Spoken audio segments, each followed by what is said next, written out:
নমস্কার, আমি কল্যাণী রান্নাঘরে আপনাদের সবাইকে আরও একবার স্বাগত।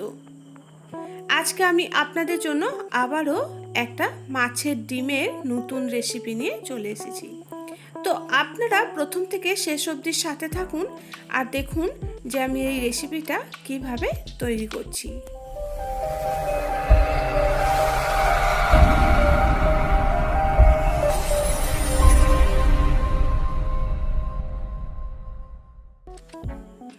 প্রথমে আমি একটা বড় বোলের মধ্যে প্রায় 200 গ্রাম মতো মাছের ডিম নিয়ে নিচ্ছি। এবার আমি এই ডিমের মধ্যে দিয়ে দেব একটা কুচি করে রাখা বড় সাইজের পেঁয়াজ,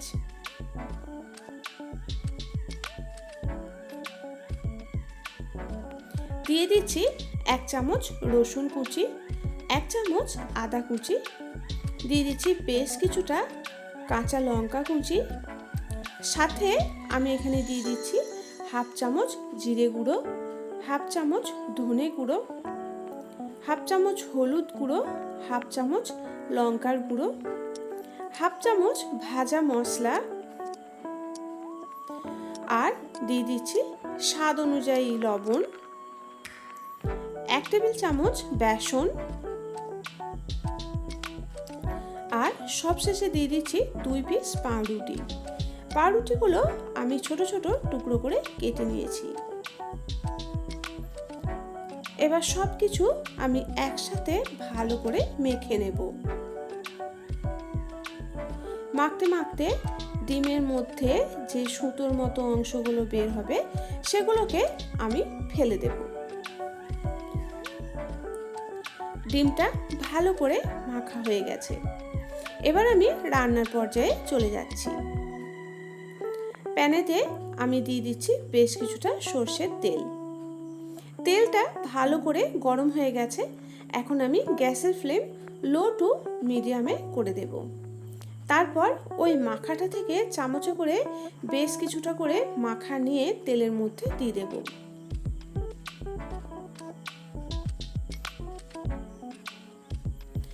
লো টু মিডিয়াম ফ্লেমে যদি না ভাজা হয় তাহলে কিন্তু ভিতরটা কাঁচা থেকে যাবে।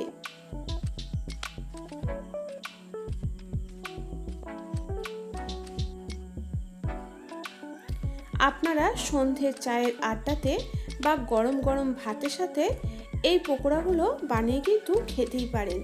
খেতে খুবই সুস্বাদু হয়। আর যেহেতু ব্রেড দেওয়া থাকে তার জন্য এর মধ্যে একটা অন্যরকম ফ্লেভার আসে। বেশ কিছু বড়া বা পকোড়া দেওয়া হয়ে গেছে। এবার এগুলোকে আমি উল্টে পাল্টে ভেজে নেব।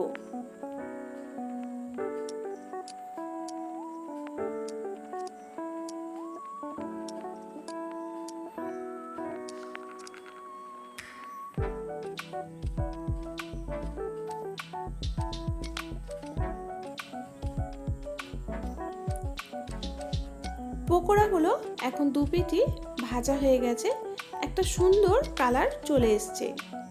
তো এগুলোকে তেল থেকে আমি তুলে নেব।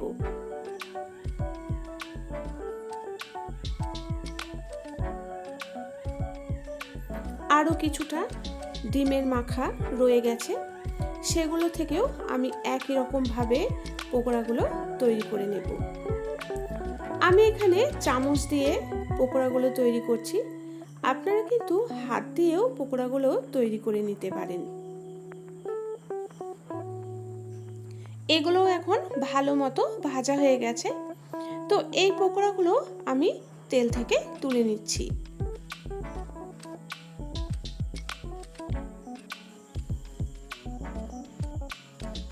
মাছের ডিমের বড়া বা পকোড়া আমি সব তৈরি করে নিয়ে আপনাদের কাছে ফিরে এসেছি। আশা করছি আজকের রেসিপি আপনাদের কাছে অনেক বেশি ভালো লেগেছে। আপনারাও বাড়িতে এভাবেই মাছের ডিমের পকোড়া বানিয়ে পরিবারের সকলের সাথে খেয়ে দেখুন। আর কেমন হয়েছিল সেটা আপনারা আমাকে কমেন্ট বক্সে কমেন্ট করে জানান। আর একটা লাইক বা শেয়ার করতে ভুলবেন না। এবং নিত্য নতুন রেসিপি সহজ পদ্ধতিতে পেতে আমার চ্যানেলটা সাবস্ক্রাইব করে আমার পাশে থাকুন। নমস্কার।